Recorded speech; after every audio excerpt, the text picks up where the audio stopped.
నవరసంబులుకు నాట్యమయూరియై మూల శబ్దంబుల మోక్షహంస. నవరసంబులుకు నాట్యమయూరియై మూల శబ్దంబుల మోక్షహంస. పరమ పవిత్రమౌ పరమాత్మ గీతయే నేడు నాట్యంబాడుచుండెగనుమా. పరమ పవిత్రమో పరమాత్మ గీతయే నేడు నాట్యంబాడుచుండెగనుమ. మునిరతనార్యులు మోదిల్లు శిష్యుండు, మునిరతనార్యులు మోదిల్లు శిష్యుండు సహజాచలుని కంఠ శబ్దరీతి. అజ్ఞానతిమిరంబులంతంబుజేయ అనాదిబోధను వినుము ఆర్యులార. అజ్ఞానతిమిరంబులంతంబుజేయ అనాదిబోధను వినుము ఆర్యులార. వినుము ఆర్యులార. తెలిపే జ్ఞానేశ్వరుల్ గీతన్ దివ్యరీతి. తెలిపే జ్ఞానేశ్వరుల్ గీతన్ దివ్యరీతి. ఆణిముత్యమీ గ్రంథము అచలులార. ఆణిముత్యమీ గ్రంథము అచలులార. ఆదరించిరి గీతను అచల ఋషులు గురుని వాక్కుగా గ్రహించి గురుతుగనుడు. ఆదరించిరి గీతను అచల ఋషులు గురుని వాక్కుగా గ్రహించి గురుతుగనుడు. హరి ఓం శ్రీ గురుభ్యో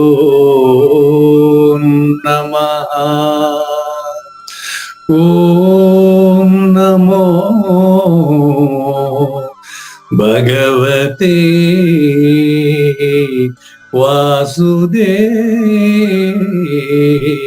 వాసుదేవాయ. ఓం నమో నారాయణాయ. ఓం నమః శివాయ.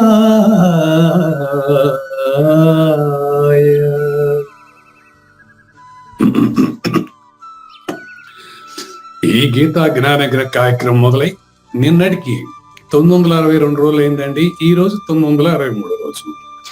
ఈ గీతా జ్ఞానగ్ర కార్యక్రమం సంకల్పించి నిర్వహిస్తున్న శ్రీ విద్యాసాగర్ గురువు గారికి, శ్రీ వెంకటేశ్వర గురువు గారికి శ్రోతలందరి తరపున ధన్యవాదాలు, వందనాలు. ఈనాటి కార్యక్రమంలో పాల్గొన్న ఆత్మస్వరూపులైన శ్రోతలందరికీ కైవల్యాశ్రమం తరపున, అలాగే శ్రీ శివరామ దీక్షితుల వారి అచల యూట్యూబ్ ఛానల్ తరపున హృదయపూర్వక స్వాగతం, వందనాలు. గురువు గారు శ్రీ సహజాచల రాజయోగి శ్రీ వెంకటేశ్వర పూజారి గారిని కార్యక్రమం ప్రారంభించమని కోరుతున్నానండి. సర్వము గురువుమయము, సర్వము గురువుమయము. భవరోగ వైద్యుడతడని తెలియుము, సకల విద్యల నిలయము. దక్షిణామూర్తి అతడని తెలియుము. మూగవాణి మాటను, ఈ మూగవాణి మాటను శ్రోతలు కోటలు దాటింతురు. గురుకృపా సిద్ధితోనే నేనెంత ఆనందముందినాను. నిజయోగి శ్రీకృష్ణుడు నిజ భక్తుడైనట్టి అర్జునుండు. వీరి సంవాదామృతం జనుల రమణ పాలిట అమృతం. వేదవ్యాసుడు దీనిని జనుల ఎద వికసించునట్టుగాను మహాభారతమందున వెలిగించే కోటి సూర్యుల వెలుగుతో నిత్య సత్య శాశ్వతమైన పరిపూర్ణంలో లేఖనే జరుగుతున్నట్లుగా మనకు తెలియబడుతున్న పవిత్రమైన శ్రీమద్ భగవద్గీత జ్ఞానేశ్వర్య జ్ఞానయజ్ఞంలో ఈరోజు 963వ రోజు, అంటే 2023 అక్టోబర్ 22వ తేదీ ఆదివారం రోజున శ్రీకృష్ణ దేశికేంద్రుల కందపద్యాలలో 73వ ఆణిముత్యంతో శ్రోతలందరికీ సాదర స్వాగత సుమాంజలి. శ్రీ గురుభ్యో నమః. శ్రీమద్భాగవత కృష్ణదేశిక ప్రభులు రచించిన 292 కందార్థ దరువులు సంపూర్ణంగా జ్ఞానయజ్ఞంలో రోజుకొకటి చొప్పున వ్యాఖ్యానించబడిన విషయం శ్రోతలకు విదితమే. ఈ కందార్థ దరువులను రచించిన 19 సంవత్సరాల వరకు అవి ముద్రణకు నోచుకోలేదని, వాటిలోని నిగూఢ భావాలను మరింత స్పష్టం చేస్తూ రచయిత క్షరాక్షరోపాధి ద్వయదోషరహిత పరమతత్వ కందములు 261 రచించారని, తదుపరి సద్గురు శుభాశీస్సులతో ఈ రెండూ కలిపి ఒకే పుస్తకంగా ముద్రించారని పెద్దలు చెప్పగా విన్నాం. పుస్తకం ఇప్పుడు మన భక్తులతో చాలా మంది దగ్గర ఉంది. ఈ కందపద్యాలు భగవద్గీతకు ఉత్తర గీత వలె సద్గురు భక్తులకు కందార్థ దరువులలోని ఎన్నో సమస్యలకు సమాధానమై విలసిల్లుతోంది. ఎంతో ఉపయోగకరమైనటువంటి ఈ కందపద్యాలను రోజుకు ఒక్కొక్కటి చొప్పున వివరించాలని అడిగిన ప్రత్యక్ష శ్రోతల కోరిక మేరకు జ్ఞానయజ్ఞంలో శ్రీకృష్ణ పరమాత్మ సందేశానికి ముందే ప్రతిరోజు కృష్ణ ప్రభువుల దర్శనం మహద్భాగ్యంగా భావిస్తూ ముందుకు వెళదామా?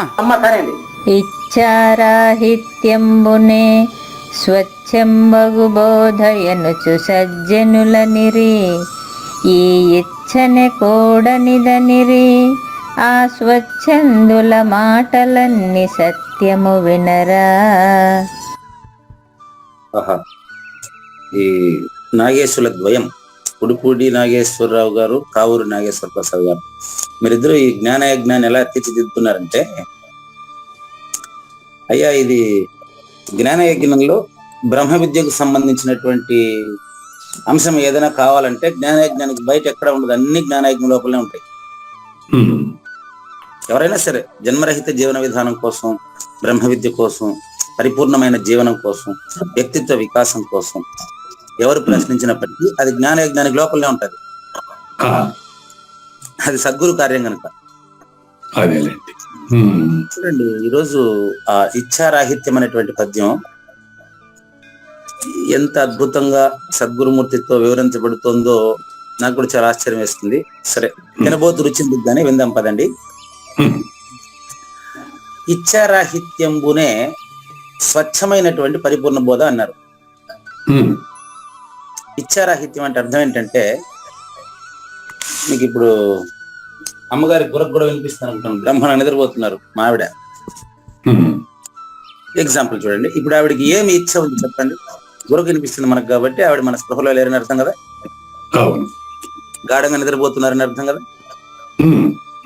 ఇప్పుడు ఆవిడకి ఏమి ఇచ్చ ఉంది చెప్పండి. అదే పరిపూర్ణ స్థితి. ఇచ్చుందో లేదా తెలియని స్థితి అది. అంటే మిగతా అవస్థల్లో కూడా అది అవస్థ అనేది కూడా మనం చెప్తున్నాం కానీ ఆమె చెప్పమనండి, లేదు చెప్పలేరు. మేలుకుంటే చెప్తారు, మేలుకుంటే డిఫరెంట్ చెప్తారు. అదే ఎప్పటికీ ఎప్పటికీ ఎప్పటికీ ఎప్పటికీ ఒకే తీరుగా ఉన్నటువంటిది.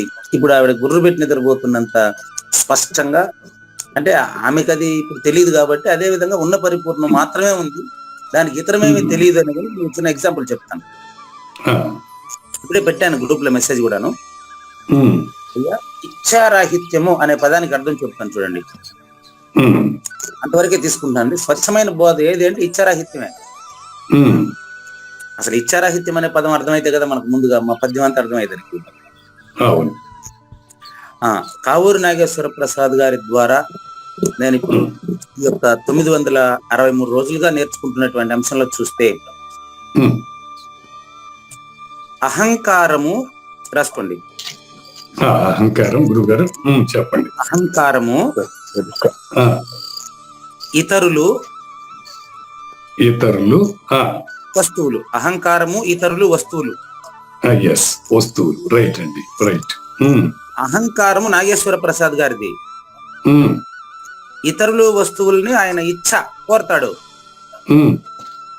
కానీ మీరు పరిపూర్ణమైన మీరు అహంకారానికి, ఇతరుల కంటే, వస్తువుల కంటే వేరైన వారు మీరు.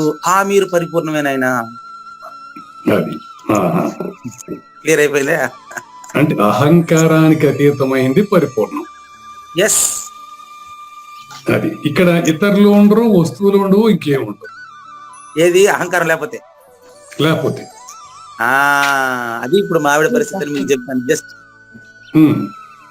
ప్రజెంట్ ఇప్పుడు మీకు అందుకేం బయటపడం చెప్పండి. లేదు గురుగారు, ఎవరో ఏదో మాట్లాడారు. అహంకారము, ఉమ్. నా మాట మీకు క్లియర్ అనిపిస్తుంది కదండి. స్పష్టంగా కనపడుతుంది గురుగారు, ఏ ఇబ్బంది లేదు.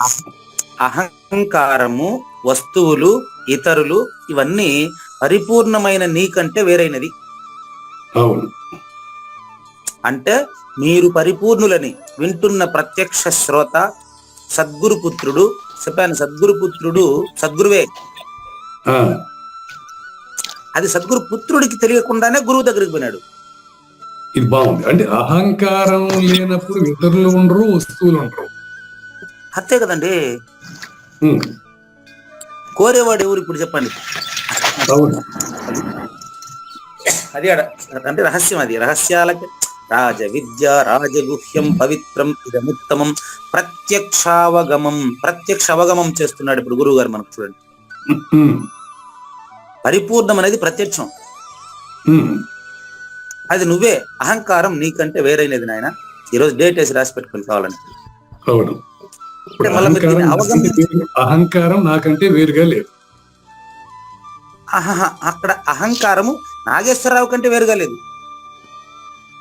ఇక్కడ నేనుకి నాగేశ్వరరావుకి డిఫరెన్స్ ఏంటి గురువు గారు? అదే అదే అదే లాజిక్. అదే మీ నుంచి రావాల్సిన ప్రశ్న. అహంకారము, ఉమ్. నాగేశ్వర ప్రసాద్ అహంకారము ఒకటేనండి. ఓకే, అహంకారము ఓకే. ఉమ్. నాగేశ్వర ప్రసాద్ అహంకారం ఒకటే. ఒకటే. ఉమ్. ఇప్పుడు ప్రస్తుతం నేను వినిపించాను, గుర్రు పెట్టి నిద్రపోతున్నటువంటి మా ఆవిడకి ఇప్పుడు అహంకారం ఉందా? లేదు. అదే మీరు. ఓకే. అప్పుడు ఇప్పుడు ఆ స్థితిని గురించి ఇప్పుడు అవగమ్యము అంటాను నేను. అవగమ్యము అంటే దాన్ని అవలోకించండి. ఉమ్. అది మీరు. అంటే మీరు పేరుకి ఎప్పుడైతే సంబంధపడ్డారో, అది నామరూపాలకు సంబంధపడ్డామో రైట్ అండి. నామరూపాలకు సంబంధపడ్డప్పుడు ఏమైందంటే, నామరూపాలకు కూడా కాదు, నామానికి సంబంధపడ్డప్పుడు.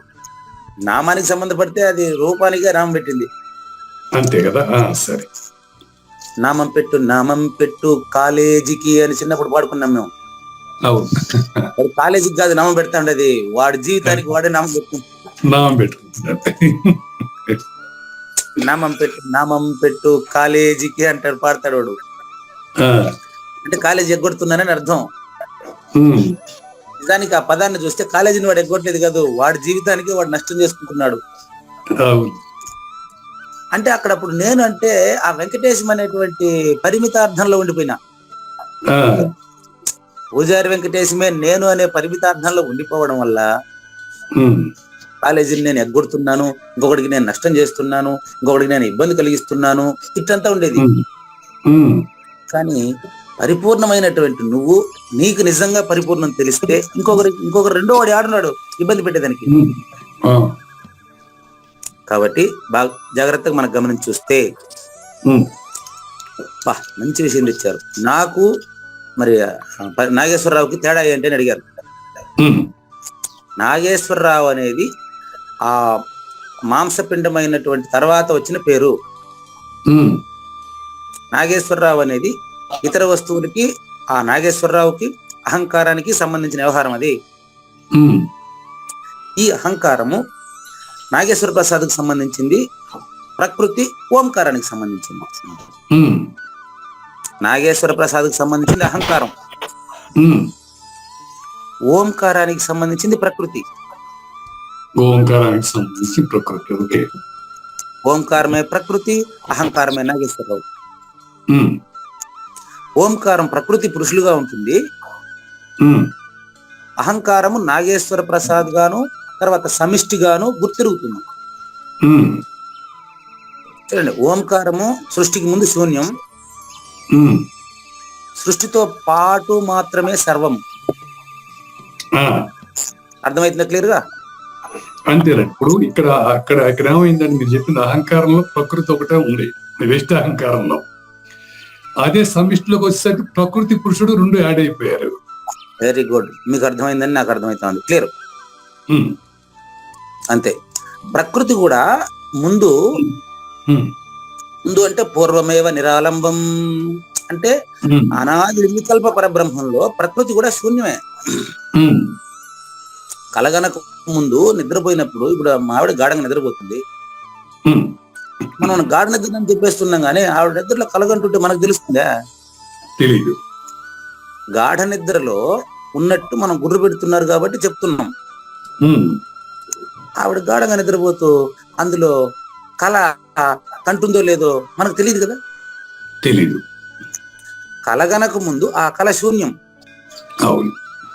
ఆవిడ ఒకవేళ ఇప్పుడు కలగంటా ఉంటే కూడా అది కూడా లేనిదే. ఉమ్, కళలో కలగంటున్న ఆవిడకి మాత్రం నిజం, జ్ఞాన యజ్ఞంలో పాల్గొంటున్న మనకు అది నిజం కాదు. కాదు. ఇదే విధంగా పరిపూర్ణుడైన నీకు రెండవదే లేనప్పుడు పరిపూర్ణం పైన నీకు ప్రేమ పెంచుకోకపోవడమే నీ యొక్క ఇచ్ఛకు కారణము. ఉమ్, అది పదం. ఇచ్ఛ రాహిత్యం కావాలి అంటే ఈ విధంగా మనం విశ్లేషణ చేసుకోవాలి, ఎవరిని వారు విశ్లేషణ చేసుకోవాలి. నేను చెప్తున్నాను, మీరు వింటున్నారంటే రెండు వచ్చేస్తాయి.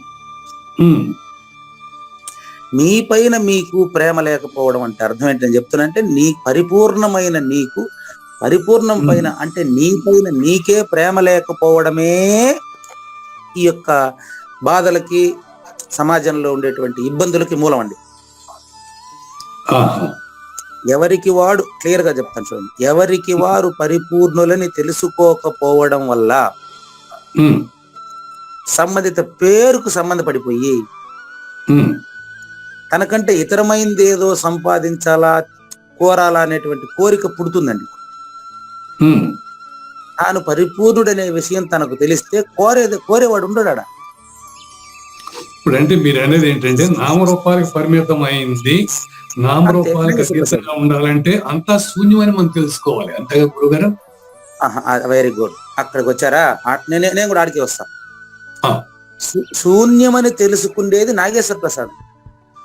ఆ, నాగేశ్వర ప్రసాద్ కూడా శూన్యమే. ఉమ్, నాగేశ్వర ప్రసాద్ శూన్యమని తెలియకుండా శూన్య వస్తువులను తనకంటే మంచి ప్రశ్న వేశారు. నాగేశ్వర ప్రసాద్ గారు శూన్యమని తెలియకుండా ఉమ్, నాగేశ్వర ప్రసాదే అయినటువంటి ఇతర వస్తువులని భ్రమించి తానే తన నుంచి వచ్చిన భ్రమే కోరుతా ఉంది. ఆహా. మీరు అడిగిన తర్వాతనే నేను వచ్చిన ఆడికి. ఉమ్, ఉమ్, మళ్ళీ ఇప్పుడు ఇటు మారుస్తా చూడండి. పూజారి వెంకటేశం అనేవాడు శూన్యుడని తెలియకుండా, ఉమ్, ఈ పాటల రూపంలో చాలా సార్లు విన్నాం ఇదే క్లాస్ లో మనం. ఉమ్, నాకు నేనే తోచి ఉన్నాను, పూజారి వెంకటేశం. ఉమ్, ప్రకృతి శూన్యం అనేటువంటిది ఇది కథ. ఉమ్, తోచి ఉన్నాను, పుట్టలేదు. ఉమ్, నా తల్లికి బిడ్డ పుట్టినట్టు కాదు పరిపూర్ణంలో ఎరుకు తోచింది. ఉమ్, తల్లికి బిడ్డ పుట్టడం అనేది అది శూన్యంలో జరిగే ప్రక్రియ, ఉమ్, కాలంలో జరిగే ప్రక్రియ. ఉమ్, కాలాతీతమైన అనాది నిర్వికల్ప పరబ్రహ్మములో మార్పు లేనటువంటి నాలో ఉమ్, ఎరుక అనేది మార్పు లేనటువంటి నేను, అది రెండవది, అది పరిపూర్ణం కదా. ఆ, బాగా గమనించండి, మార్పు లేనటువంటి నేను పరిపూర్ణం అండి. ఆ, మార్పులు కలిగినటువంటిది శూన్యం అండి. ఉమ్, శూన్యమైన నేను, ఆకాశ అంశమైన జ్ఞాత అయిన నేను, నిజమైన నేనును మరిచిపోవడం వల్ల, ఉమ్, నిజమైన నేను, పరిపూర్ణమైన నేను నన్ను మరిచిపోవడం వల్ల ఉమ్, శూన్యమైనటువంటి ఆకాశ అంశ నుంచి తోచబడుతున్నటువంటి మిగతా భూతాలతో కలిసి ఏర్పడినట్లు తెలియబడుతున్నటువంటి కాలంలో మాత్రమే తెలుస్తుందండి. ఉమ్, సద్గురు గారి అనుభవం ఇక్కడ చూడాలి మీరు. ఉమ్, కాలములో మాత్రమే నామరూపాలు తెలియబడతాయి తప్ప కాలాతీతంగా నామరూపాలు తెలియబడవు. అదే పరిపూర్ణమైన, అదే పరిపూర్ణం. కాలాతీతమైన పరిపూర్ణంలో నాకు నేనే తోచి ఉన్నాను సమిష్టి అండి. నేను సృష్టికర్తగా మాట్లాడుతున్నానండి. అంటే తోయబడకుండా ఉండేది పరిపూర్ణం అండి. అందులో సృష్టికి సంబంధించిన శూన్యం, నాకు నేనే తోచి ఉన్నాను, నా నుంచి వచ్చిన, ఇప్పుడు పూజారి వెంకటేశం అండి, నా నుంచి వచ్చిన నటనలన్నీ చూచుచున్నాను, పూజారి వెంకటేశం ఒక నటన, అతని భార్య బిడ్డలు ఇవన్నీ పాత్ర పోషణలు. ఉమ్, కళలో ఉమ్, కళ వంటి వింతయు కాని నిక్కముగాదు సర్వార్థములు మన సంభవములు. ఉమ్, మనోవికా ఉమ్, మనోవికారములు మాత్రమే అయినటువంటి ప్రకృతిలో ఆ, మనోవికారములకు సంబంధించిన వాటిని నిజమనుకోవడం వల్ల వచ్చినటువంటి సమస్య ఇది. ఇప్పుడు గాఢంగా నిద్రపోతున్నవాడు మనోవికారములు ఉన్నాయి వాడికి? లేదు. గాఢంగా నిద్రపోతున్నవాడు మనోవికారముల్ని నిజం అనుకునేవాడు అక్కడ లేడు. ఉమ్, దేహానికి సంబంధపడని వాడు మాత్రమే గాఢంగా నిద్రపోతూ ఉన్నాడు. ఉమ్, అమ్మగారు ఇప్పుడు నేను సేపు ఏం చెప్పిన తెలుసా మీకు? ఉమ్, తెలియదు. ఇప్పుడు లేసేసాడు. ఉమ్, నేనేం చెప్పాను చెప్పండి. ఉమ్, తెలియదు. కుదరదు కదా. అవును. అదే విధంగా ఇప్పుడు ఇంతసేపు మనం మాట్లాడింది ఏమని చెప్పమంటే ఆమె చెప్పదు, పరిపూర్ణ కూడా చెప్పదు. ఉమ్, ఎందుకు ఆమె చెప్పదు తెలుసా? ఇప్పుడు నిద్ర లేపి నేనేం చెప్పాను చెప్పండి అని అడిగితే అమ్మగారు ఎందుకు చెప్పారంటే ఉమ్, దేహానికి సంబంధపడిపోయారు. ఉమ్, అంతేనా?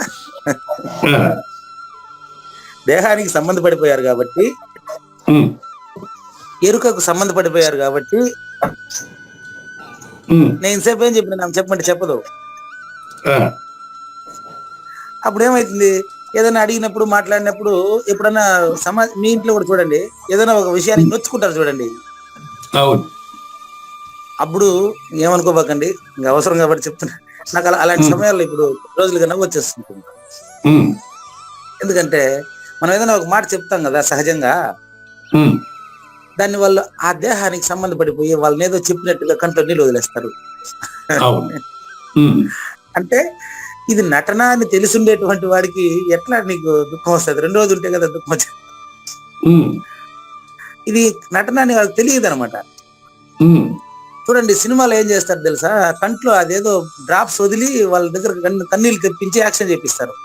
అదే గ్లిజర్ వేస్తారు అనుకుంటాను. ఉమ్, నిజం ఏదో నిజానికి వాడికి నవ్వు వస్తూ ఉంటుంది. ఏంది ఇది, ఎవడు సావలేదే, అనవసరంగా నన్ను ఇది మరి ఏడిపిస్తుంది.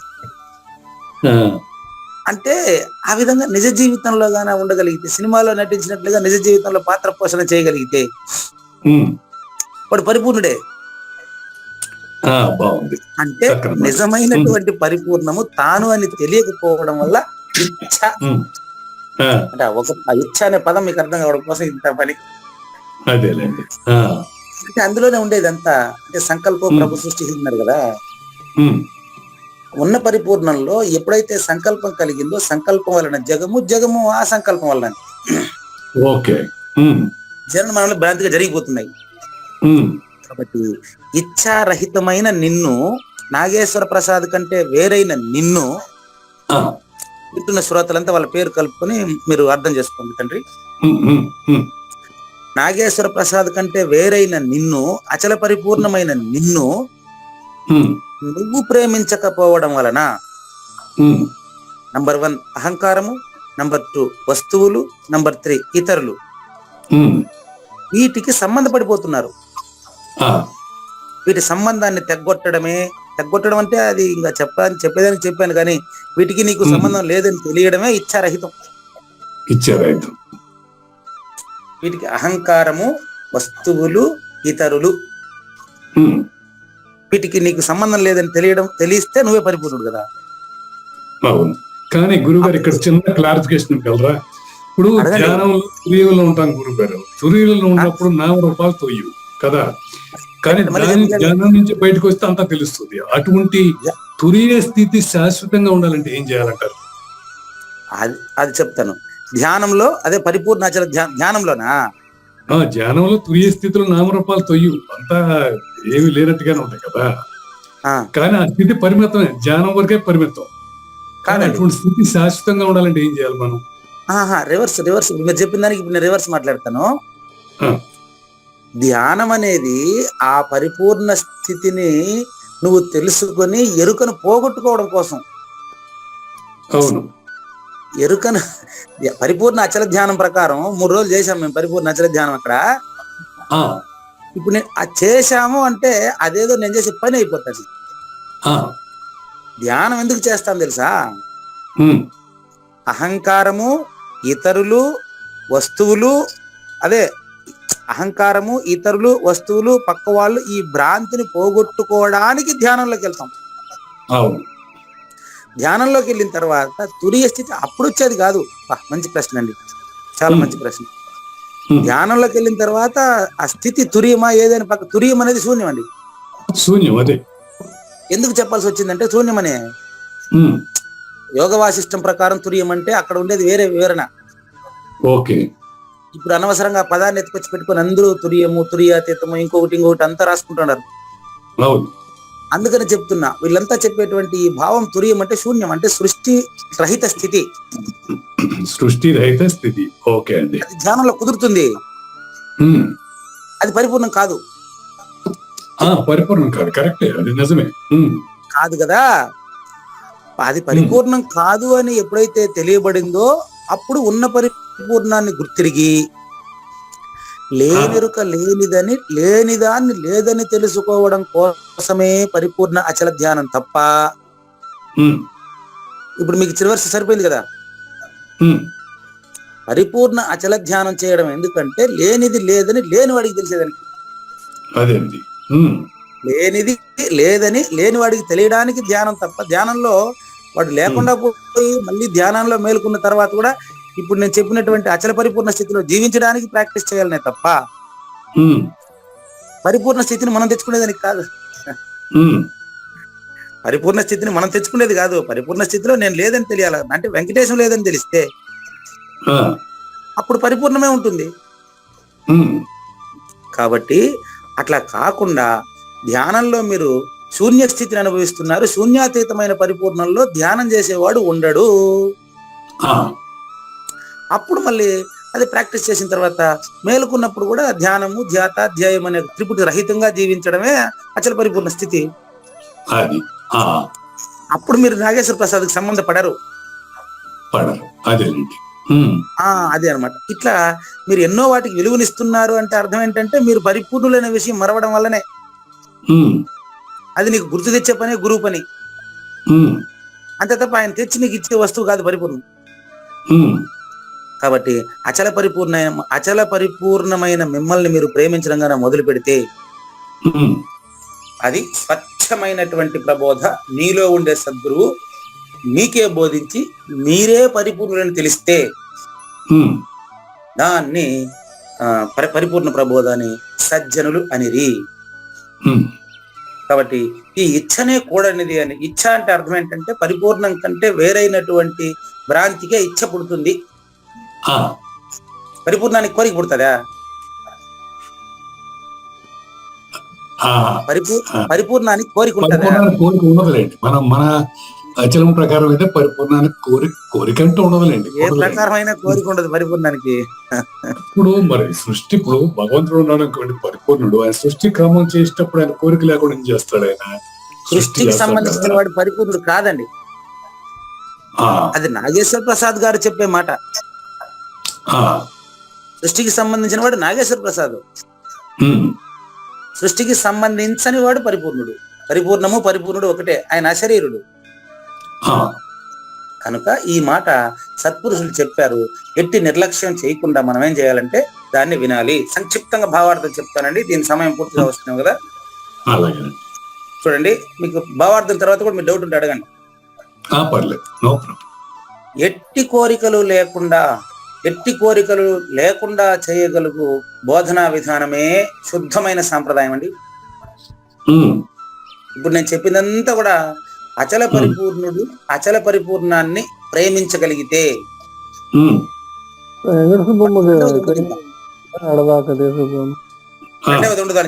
రెండవదే ఉండదు. అవునండి, ఎట్టి కోరికలు లేకుండా చేయటమే ఏ బోధ అయినా చేయాల్సింది. అట్లనే మహాత్ములు నిర్ణయించారు, మనం కాదు. మహాత్ములు పెద్దలు నిర్ణయించారు. కృష్ణ ప్రభువులు, కృష్ణ పరమాత్మ లాంటి వారు నిర్ణయించారు. ఎందుకయ్యా నిర్ణయించారంటే కోరికలన్నీ కూడా వాసనామయమై ఉంటాయి. వాసనామయము అంటే జన్మ పరంపరలకు కారణమవుతున్నాయి. అది వాసనామయం, జన్మలకు పరంపరకి కారణం. ఓకే.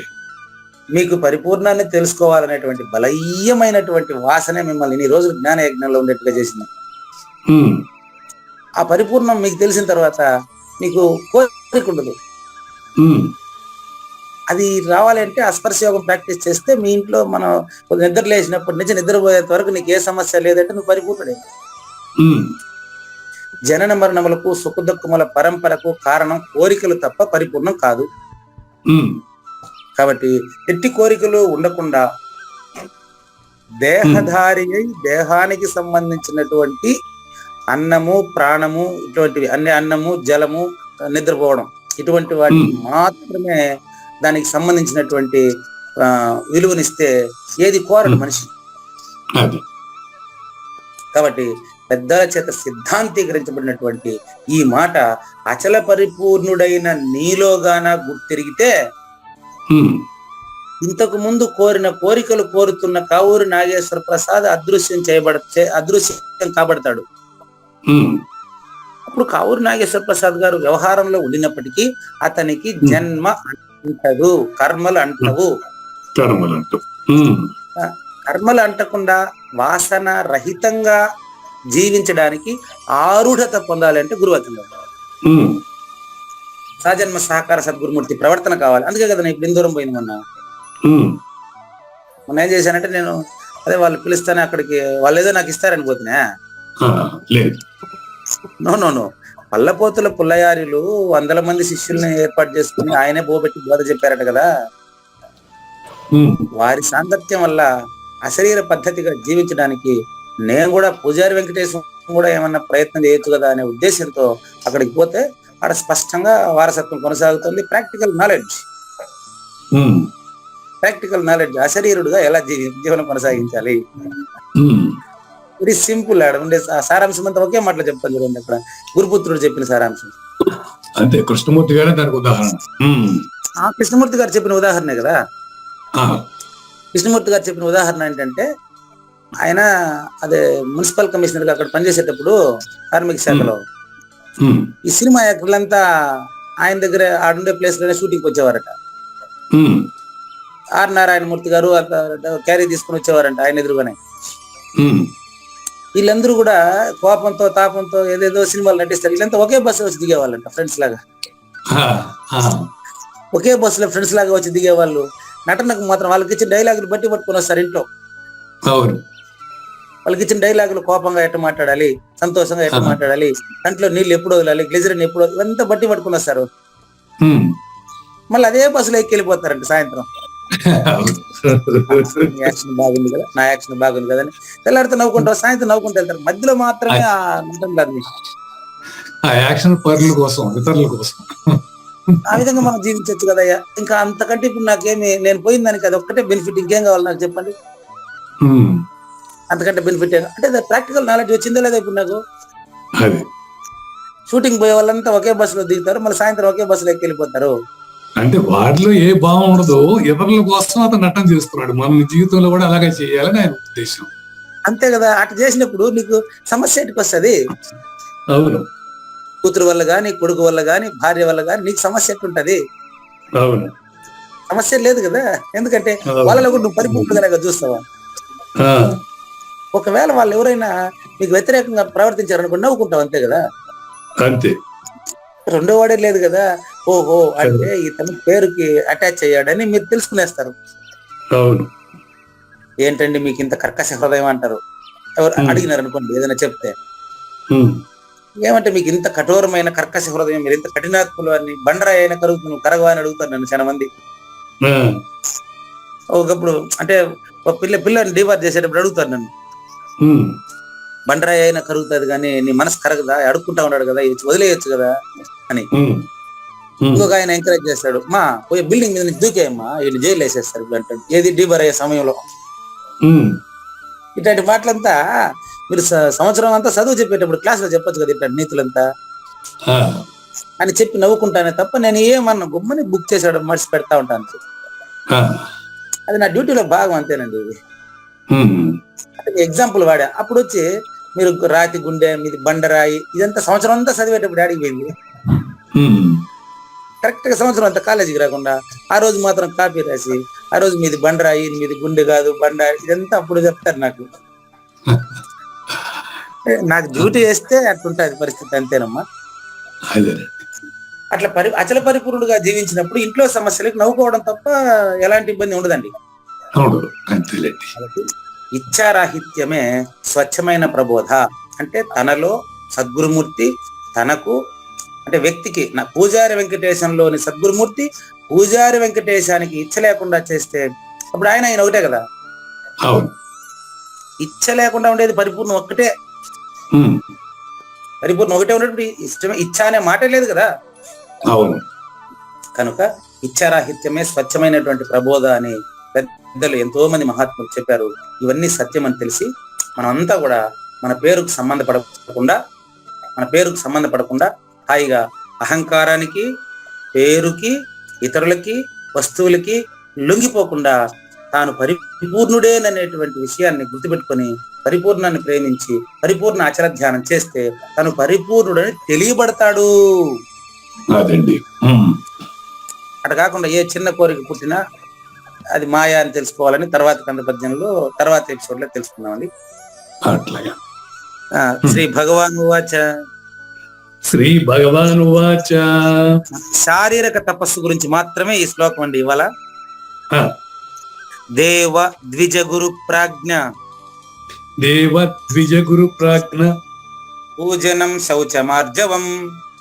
పూజనం శౌచమార్జవం. బ్రహ్మచర్యం అహింసాచ. బ్రహ్మచర్యం అహింసాచ. శారీరం తప ఉచ్యతే. శారీరం తపః ఉచ్యతే. శారీరక తపస్సు అంటే దేవతలను, ద్విజులు అంటే బోధాధికారం పొందినటువంటి, బ్రహ్మచర్యం అవలంబిస్తున్నటువంటి, బ్రహ్మ విద్య తెలిసినటువంటి వారిని అని అర్థం అండి. ఇక్కడ గురువు అంటే తల్లి, తండ్రి, మనకు విద్య బోధించినటువంటి గురువులు అని అర్థం అండి. అటువంటి వారు. ప్రాజ్ఞులు అంటే జ్ఞానులు, వాళ్ళను పూజించడము శారీరక తపస్సు అండి. ఇంకా శౌచము, తన శరీరాన్ని, మనసును పవిత్రంగా ఉంచుకొనుట. ఆర్జవం అంటే రుజుత్వము, సరళత్వము. ఇది కొంచెం కన్ఫ్యూజ్, కొంచెం స్లోగా చెప్తారు అవి. ఆర్జవము అంటే ఇది మనకు దైవాసుర సంపత్తి విభాగ యోగంలోనే చెప్పాము. రుజుత్వము అంటే త్రికరణ శుద్ధిగా, ఫ్రీగా, ఎటువంటి కల్మషం లేకుండా మాట్లాడుట. కల్మషం లేకుండా మాట్లాడాలంటే మనిషి పరిపూర్ణుడు అయి ఉండాలి. పరిపూర్ణుడికి అది సులభము. ఆర్జవం అంటే మనం ప్రయత్నం చేత ఇది మనోవాక్కాయములందు త్రికరణ శుద్ధిగా, ఎటువంటి కల్మషం లేకుండా మాట్లాడారు. 2 నాలుకల పద్ధతి లేకుండా మాట్లాడటమే ఆర్జవం.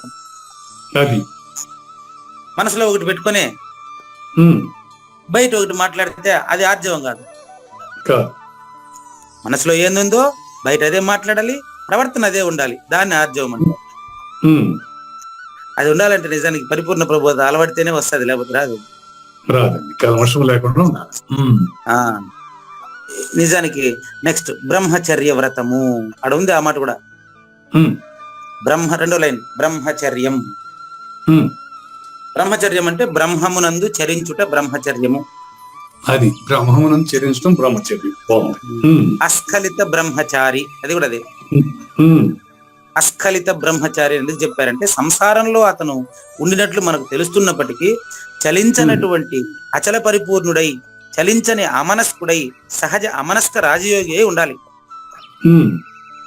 అది గురువులకి సిద్ధ లక్షణం. మనం దాన్ని సాధించాలి.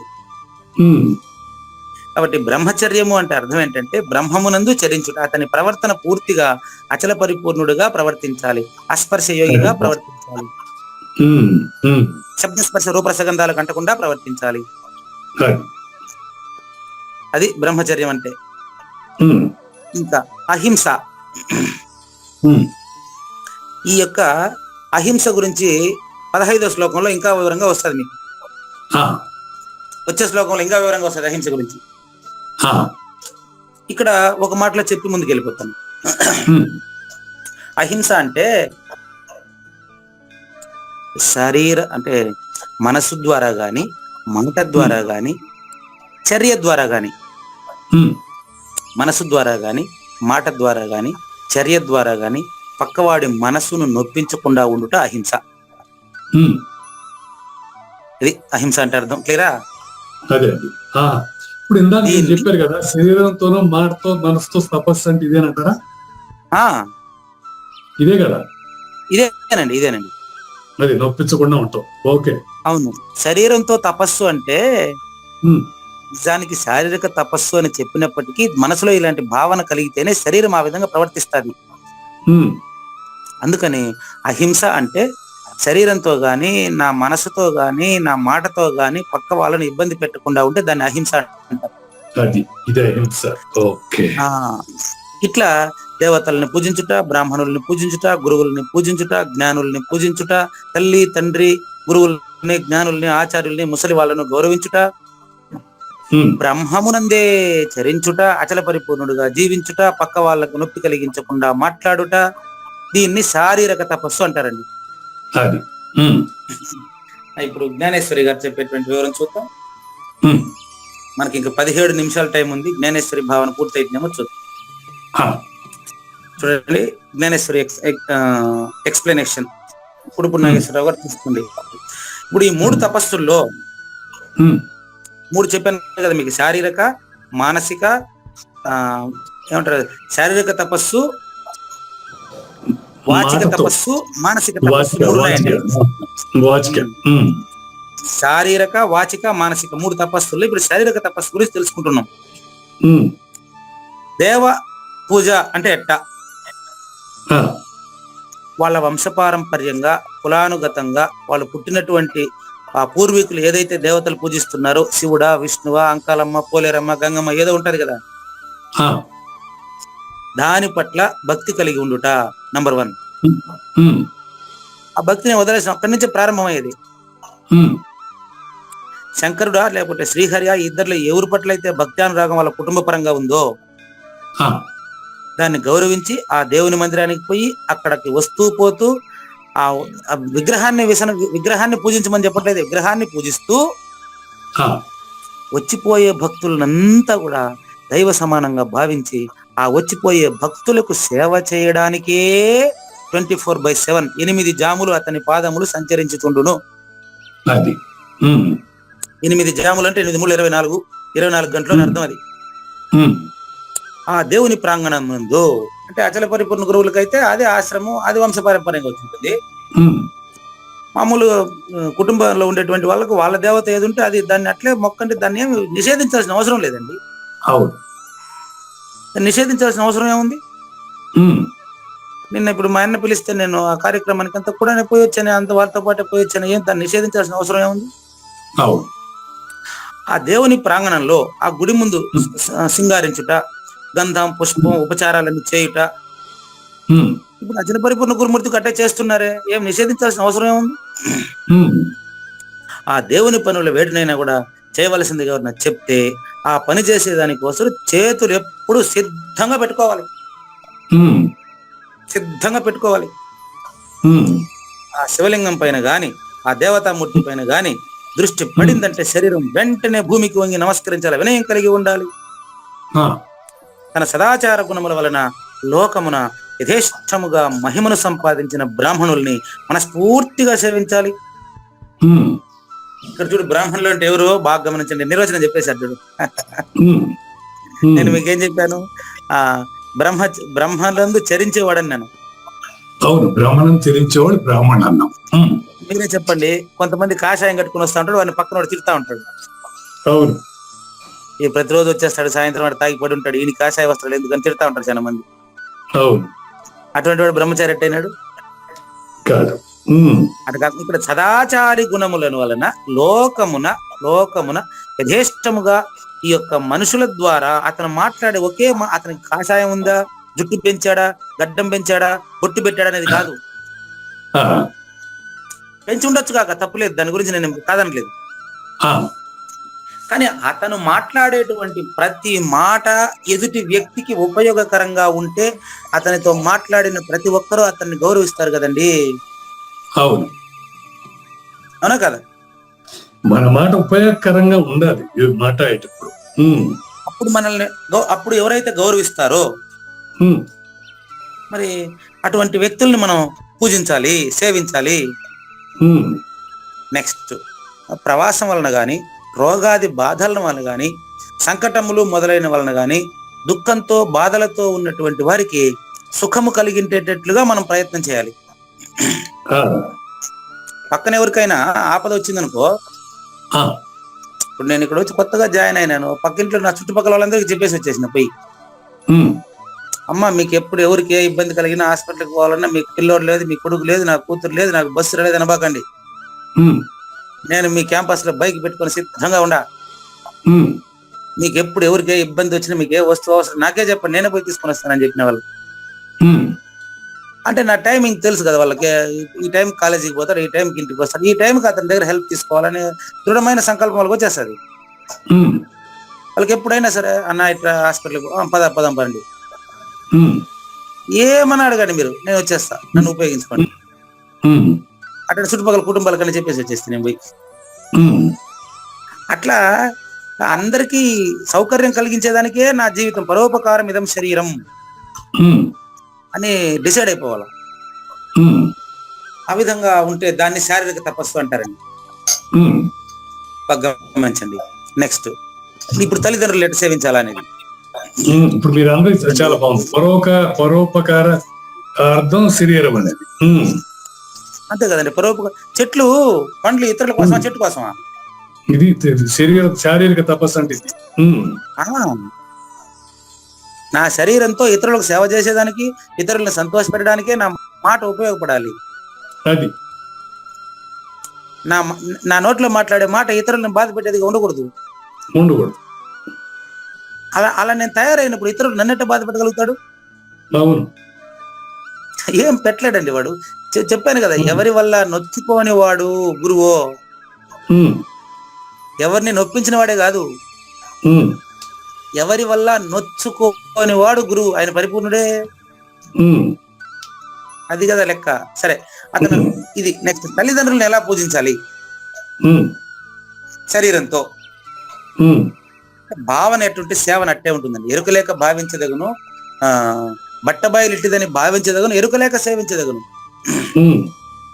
ఎరుకలేక అంటే స్వార్థం లేకుండా సేవించడం అని అర్థం, ఇంకేం లేదు. అహంకారం లేకుండా సేవించడం అని అర్థం, ఇంకేముంది? ఎరుకు లేకుండా సేవించడమే, అహంకార రహితంగా సేవించడమే కదండి. కాబట్టి ఇప్పుడు తల్లిదండ్రులను ఎట్లా సేవించాలో చూడండి. తీర్థములన్నింట శ్రేష్టమైనటువంటి తల్లిదండ్రులను, ఆ మాట ఎంత పవిత్రం చూడండి. కాశీ రామేశ్వరం పోతాడు, తల్లిదండ్రులను ఏం చూడవాడు, వాడు ఏం ఉపయోగం వాడి వల్ల? సమాజానికి బరువు వాడు. కన్న తల్లికి ఇంత హాస్పిటల్కి పిలుచుకుని పోయేదానికి కానీ, ట్రీట్మెంట్ చేయించేదానికి వాడు తీరిక లేదంటాడు. వాడిని వేస్ట్, వానితో మాట్లాడకూడదు ఎవరు, వానితో సమాజమే వాడిని దూరంగా పెట్టాలి అంటారాని వాడు. కన్న తల్లి తండ్రికి సేవ కంటే గొప్ప ఏది ఉంటుంది మీరే చెప్పండి. మరి తీర్థములనంటే శ్రేష్టమైనటువంటి తల్లిదండ్రులను సేవించేదానికి స్వ శరీరము కూడా త్యాగమనర్చబడును. అంటే తన శరీరం తల్లిదండ్రులు ప్రసాదించింది కదండి. వాళ్ళిద్దరికి సేవ చేయడం కంటే మరి ఎట్లుంటుందో నాకు తెలియదు. కానీ మా అబ్బాయి వాట్సాప్ ప్రొఫైల్ చూడండి, my daddy is my best friend అని రాసుకున్నాడు వాడు. ఇప్పటికి నేను మెసేజ్ పెడితే టక్కున సమాధానం ఉంటుంది నా దగ్గర. ఎట్లా అలవాటైందో నాకు తెలియదు. అది అదే ప్రాక్టికల్ గా రావాలండి ఇదంతా. నేను ఒక్క మెసేజ్ పెడితే చాలు, నా ముందు ఆ పని అయిపోయి ఉంటుంది. ఏ చిన్న ఒక మెసేజ్ పెట్టినా, ఒక ఫోన్ చేసినా సరేనండి, అట్లాగేనండి, కొంచెంసేపటికి మీ ముందు ఉంటుంది అండి. ఏం చెప్తే అది టకాన్ చేస్తాడు. మరి వాడికి ఎట్లా అలవాటు అయిందో మరి నాకు కూడా తెలియదు. సద్గురు కృప అంటే ఇదేనండి. ఆశ్చర్యం చూడండి. కాబట్టి సంసార స్థితి యందు కూడా కలుసుకున్నట తోడనే మాలిన్యములనన్నిటి దూరమనర్చునట్టి జ్ఞానదానం చేయుటలో అతి సదయుడుగా గురుదేవుని భజించాలి. గురుదేవుని ఎట్ట పూజించాలి చూడండి. తల్లి, తండ్రి, గురువు, ఈ ముగ్గురిని ఖచ్చితంగా గురువుగా సరిగ్గా భావించాడంటే వాడే గురువు. నిజంగా భావిస్తే అతనే భావించిన వాడే గురువు. కాబట్టి వీరుడమైనటువంటి ఓ కావూరి నాగేశ్వర ప్రసాద్ గారు స్వధర్మం అనే కుంపటిలో ఉమ్, ఈ మూడు కలిపి ఎట్ట చేయాలి మనం అంటే, ఉమ్, స్వధర్మం అనే కుంపటిలో తల్లి తండ్రి గురువుని పూజించడం అనేది అది శరీరంతో చేసే తపస్సుగా భావించాలి. ఉమ్, మనసులో కుంపటి అంటే ఇక్కడ మనసు, ఆ, మనసులో అభ్యాస యోగమును పుటం పెట్టి దేహాభిమానపు దోషములన్నింటినీ కాల్చి భస్మం చేసేవాళ్ళు. ఉమ్, ఎట్లా దీనికి అగిపుల్ల కట్టెలు ఎట్లా చెప్తాను మీకు. ఉమ్, ఇంతకు ముందే మనం చెప్పాము, అదే దీనికి ఆన్సర్. ఎట్లంటే ఆ, అహంకారము మీకు చెప్పాను, మీకంటే ఇతరమైనవి. అహంకారము, ఇతరులు, వస్తువులు అనబడేటువంటి మనసును కాల్చి భస్మం చేసేయండి, పరిపూర్ణుడిగా నువ్వే మిగులుతావు. చూసుకో, అది కరెక్ట్, బాగుంది. Clear. పరిపూర్ణుడిగా నువ్వే మిగులుతావు, అప్పుడు మీరే మిగిలేది. అవును అవును. ఉమ్, ఇప్పుడు మీరు మిగిలేది అంటే మీలో చెడ్డ గుణాలు పోయింది అని అర్థం, అంతేగాని పరిపూర్ణం మిగిలింది అని కాదు. పరిపూర్ణంలో నువ్వు మిగలవు అని అర్థం. ఉమ్, అహంకారము, ఇతరులు, వస్తువులు, ఈ మాటలన్నీ కూడా అవగాహన అయితే, పరిపూర్ణం అవగాహన అయితే పరిపూర్ణంలో ఎరుక మిగలదు అని అర్థం. అది. అది సూత్రం. ఉమ్, నెక్స్ట్, భూతకోటి యందు అంతటను ఆత్మ వస్తువు గలదని అంగీకరించుట అనేటువంటి తపమనర్చు వారికి నమస్కరించవలను. అది తెలిస్తే ఇది కూడా వాడే కదా. ఉమ్, ఇప్పుడు మన కృష్ణమూర్తి గారి వల్ల మనకి ఎంత క్లారిటీ వచ్చింది అనేది అక్కడ పోయిన తర్వాత నాగేశ్వరరావు గారు చూశారు, ఇప్పుడు నాగేశ్వరరావు గారు చూశారు. ఉమ్, అక్కడ నేను చెప్పాను, నిన్న మొదటి వీడియో రిలీజ్ అయింది కదా, ఉమ్, పరిపూర్ణము గురించి పరిపూర్ణుడికి తెలుసు అని తెలిసిన వాడంతా పరిపూర్ణుడే. అది సారాంశం, మొదటి వీడియో సారాంశం. ఉమ్, అట్లా ఎల్లప్పుడూ పరోపకారం అనర్చుచుండవలెను. ఉమ్, పరోపకారము అంటే ఇతరులకు సేవ చేస్తున్నాను అనుకోవడం కాదండి.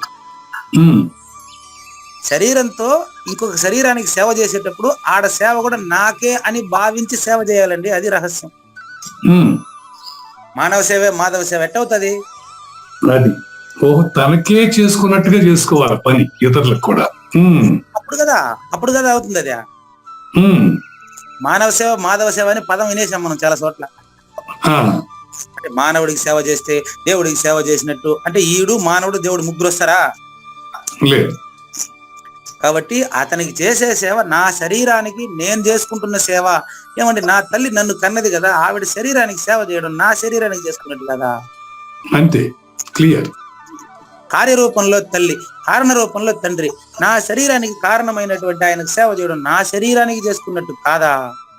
ఉమ్, కాబట్టి అక్కడ చేసేది కూడా నా శరీరానికే సేవ అని గుర్తుపెట్టుకుంటే నీకు రెండవది ఎట్టుంటా. ఇది అలవాటు అయితే మళ్ళీ పరిపూర్ణ బోధ ప్రత్యేకంగా కావాలన్న మనకు అవసరం లేదు. ఉమ్, అది. కాబట్టి చూడండి, ఎల్లప్పుడూ పరోపకారం అనర్చుచుండవలను. అది తల్లిదండ్రులతోనే మొదలవ్వాలి. ఉమ్, అది మాతా పిత గురు దైవం. మాతా పిత గురువు తెలిసిపోతే దైవం నాలుగో వాడు కాదు, ఈడే నా దైవం అయిపోతుంది. ఉమ్, మాతా పిత గురువుల్ని చక్కగా పూజిస్తే పూజించిన వాడే దైవం. కాబట్టి దైవం ప్రత్యేకంగా ఆడుందండి. అవును. ఉమ్, ఇది ఇట్లా ఇది ఈ శ్లోకం వల్ల మనకి ఇంతటి క్లారిటీ వస్తుందని నాకు ఎప్పుడు అనుకోలే నేను. ఉమ్, విషయ భోగములను దృఢ నిశ్చయంతో సంయమించవలను. వాడి దగ్గరకు రాదు సంయమించేది ఏంటి. ఉమ్, వాడు ఇంత క్లారిటీ కలిగి ఉంటే అతని దగ్గరికి శబ్దస్పర్శ రూపరసగంధాల ద్వారా ఏది అంటనే అంటది వాడికి. ఉమ్, మీరు ఎట్లన్నా పోయండి, నీళ్ళల్లో అదే నూనెలో ఎత్తిపోయి నీళ్లు పోయండి, సపరేట్ అయిపోతుంది. ఆ, అంటనే అంటది వాడికి. ఇటువంటి ప్రవర్తన కలిగిన వాడికి ఎరుక అంటనే అంటది. ఆ, అట్లా గుర్తుపెట్టుకోండి. అయితే ఉమ్, ఇక్కడ ఒక ఇది చెప్పాడు, రాముడు సీతమ్మను ఎలా స్వీకరించాడంటే ధర్మపత్నిగా స్వీకరించాడు. అది చెప్తున్నారు ఇక్కడ. ఉమ్, ఒక వయసు వచ్చిన తర్వాత జన్మధారణ మనొచ్చుటకు, తిరిగి పరంపర, మానవ పరంపర, గురు పరంపర, మానవ పరంపర కొనసాగుటకు స్త్రీ శరీరాన్ని స్పర్శించి స్త్రీ సుఖాన్ని పురుషుడు, పురుష సుఖాన్ని స్త్రీ అనుభవిస్తారు తప్ప ఉమ్, అది లోక కళ్యాణం కోసమని భావించాలి తప్ప ఉమ్, ఆ ప్రసంగానంతరము మరలా జీవితమందు కామేచ్ఛ కలిగి ఉండరాదు. ఉమ్, జీవితమందు తన పరంపర కొనసాగడం కోసం చేసేటువంటి కార్యక్రమాన్ని పెళ్లి శోభనం అంటారు. ఉమ్, ఆ పెళ్లి శోభనం అనేది అంత పవిత్రంగానే దాన్ని భావించాలి. ఉమ్, అటువంటి కామిక ఆలోచన ఇతరులు ఎక్కడా ఎప్పుడు కలగకూడదు. కలగదు వాడికి. ఉమ్, అప్పుడు ఆ స్పర్శ నుంచి తనను తాను దూరం నడుచుకోవాలి. తనకు తానుగా ఆ స్పర్శ నుంచి విడిపడిపోతాడు. వాడికి అనుభవం అయిపోతుంది.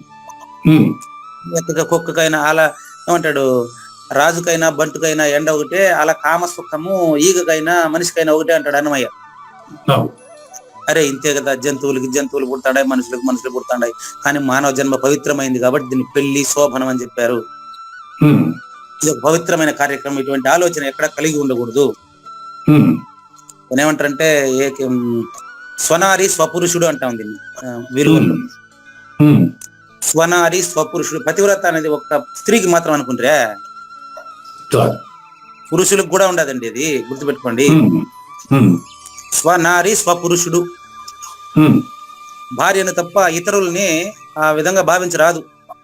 ఉమ్, దానికి చెప్తారు కొంతమంది సామెతలు చెప్తూ ఉంటారు, అది జోక్ కోసం చెప్తున్నా, ఏమనుకోబాకండి. ఉమ్, అందమైన భార్య ఉంటే కూడా కోతి లాంటి ఒక కూతురు ఉండాలని చెప్తా ఉంటారు తమిళంలో. ఉమ్, ఎట్టి పరిస్థితుల్లో ఉమ్, అతను కేవలం జన్మధారణకు మాత్రమే భార్యను స్పృశించాలి తప్ప మిగతాప్పుడంతా అతను తన శరీరంగానే చూడాలండి. తల్లిని తండ్రిని స్వజనాన్ని ఎలా చూస్తాడో ఆ విధంగానే చూడాలండి. ఆమెను కూడా దేవతగానే చూడాలండి. ఉమ్, ఇది రావూరి భరద్వాజ చెప్తాడు, అతని నవల్లో చెప్తాడండి స్పష్టంగా. ఉమ్, ఉమ్, రావూరి భరద్వాజ పుస్తకానికి కేంద్ర సాహిత్య అకాడమీ అవార్డు వచ్చిందండి. పాకుడు రాళ్ళు దాని పేరు. ఉమ్, రావూరి భరద్వాజ పాకుడు రాళ్ళకి జ్ఞానపీఠ, 3వ జ్ఞానపీఠ ఆయనకే వచ్చిందండి. ఆహా, ఉమ్, పాకుడు రాళ్ళు అంటే జారుడు బండ అని అర్థం అండి. ఉమ్, అమ్మాయిలు లేక స్త్రీలు సినిమా రంగంలోకి వెళ్ళి ఎలాంటి ఇబ్బందులు పడుతున్నారో స్వీయ గాథల్ని పరిశీలించి రాసినటువంటి రచన కాబట్టి దానికి జ్ఞానపీఠం వచ్చిందండి. ఉమ్, కాబట్టి నిజ జీవితంలో ఉమ్, అంతటినీ సర్వము పరిపూర్ణమయంగా భావించినటువంటి వాడికి శారీరక తపస్సు సిద్ధమైపోయి ఉంటది, మనం ప్రాక్టీస్ చేయాలి. అది. ఉమ్, నెక్స్ట్ చూడండి, భూతకోటి అంతటా కూడా ప్రాణం ఉందని తెలిసి ఉమ్, గడ్డిని కూడా అనవసరంగా తుంచడు వాడు.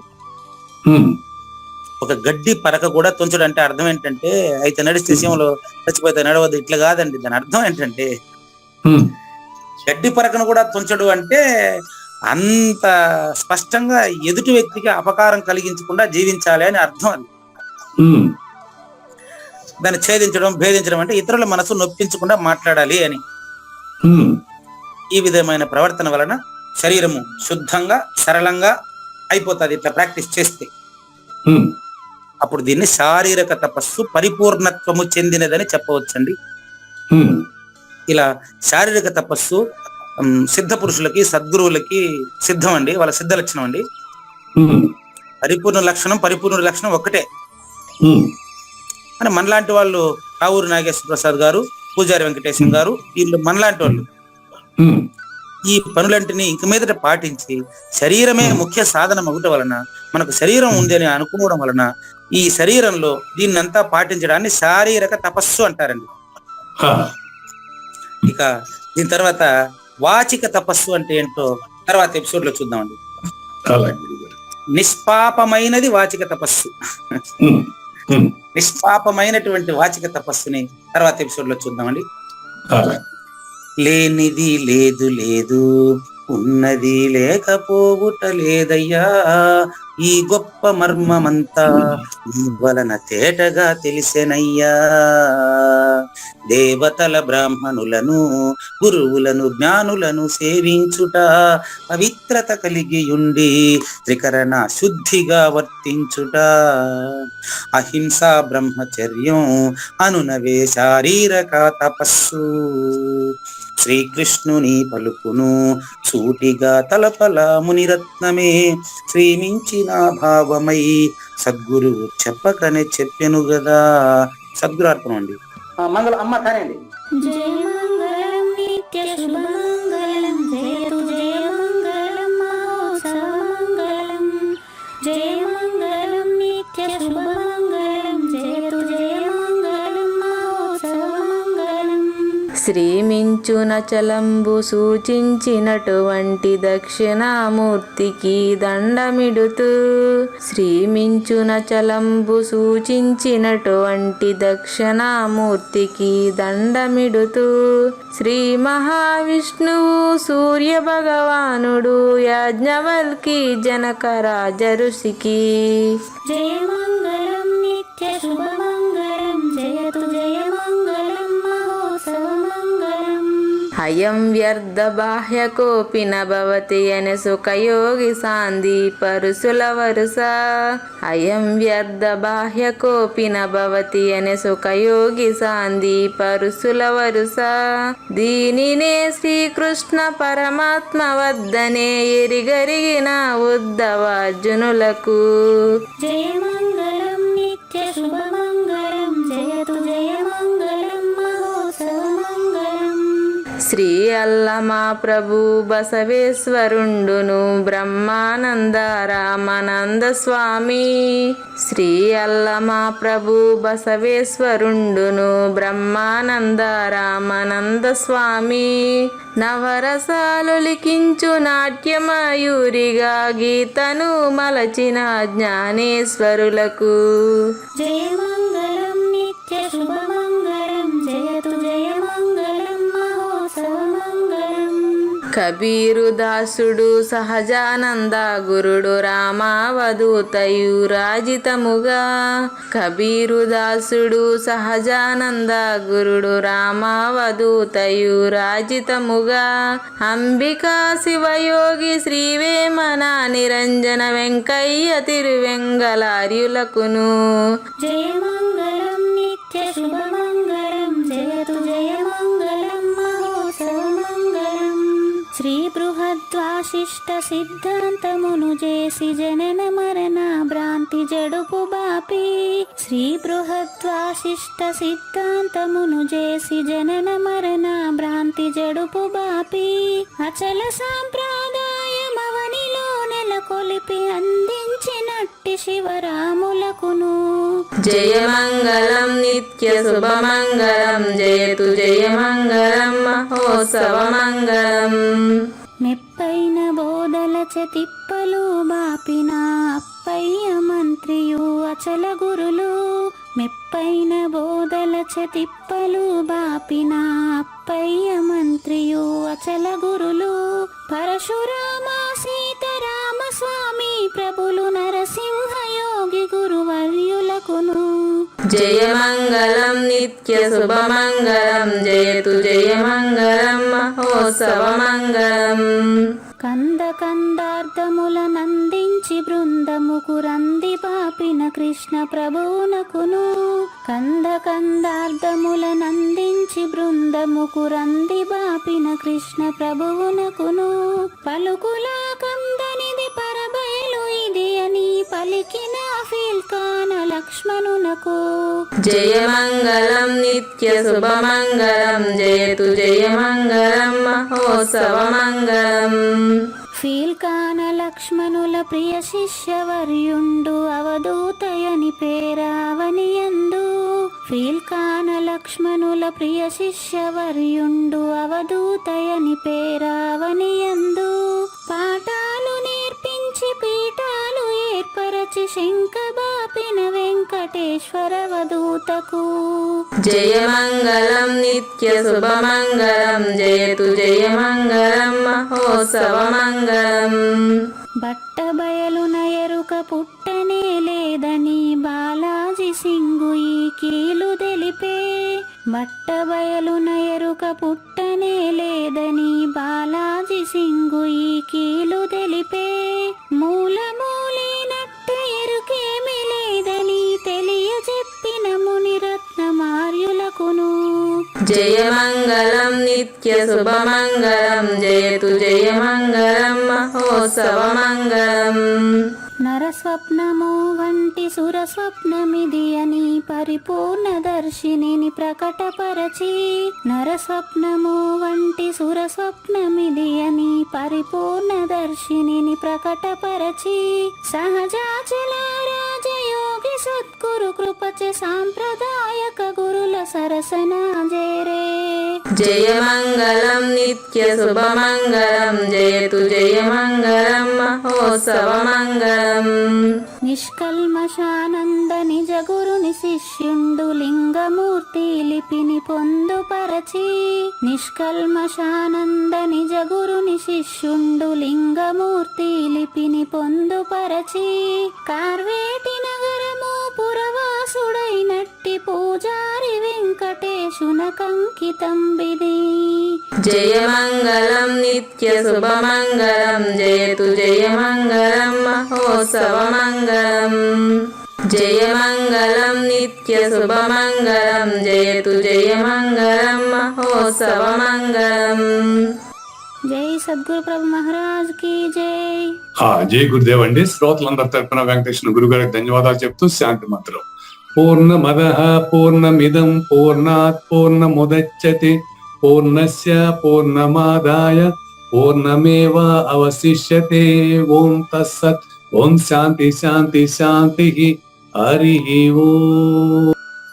న తద్భాసయతే సూర్యో న శశాంకో న పావకః యద్గత్వా న నివర్తంతే తద్ధామ పరమం మమ.